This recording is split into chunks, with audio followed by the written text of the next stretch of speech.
এখন বেশি বেশি করে আমাদের দোয়া করা দরকার, কিন্তু এক শ্রেণীর লোক আছে দোয়া করতেই চায় না।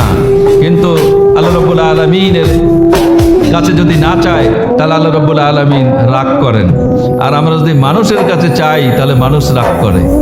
একবার, দুইবার, তিনবার, পাঁচবার যদি একটা মানুষের কাছে চান তাহলে বিরক্ত হয়ে যায়।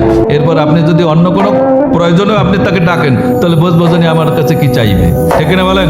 কিন্তু আল্লাহ রাব্বুল আলামিন তার উল্টোটা। আল্লাহ রাব্বুল আলামিন বলছেন তামাম পৃথিবীর যত সৃষ্টি আমার আছে সব সৃষ্টি মিলে তোমরা এক ময়দানে বসে যার যা খুশি চাইবে আমি রব্বুল আলামিন তাকে তাই দেব।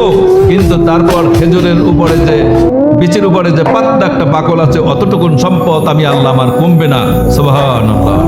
পৃথিবী যেদিন থেকে সৃষ্টি হয়েছে সেদিন থেকে আজ পর্যন্ত পৃথিবীর যত সৃষ্টি, মানব, দানব, গাছপালা, পশু পাখি যারা আছে সবাই মিলে পানি পান করি, কিন্তু এক ফোঁটা পানি আমরা পৃথিবীর সৃষ্টির থেকে এখন পর্যন্ত কমাতে সক্ষম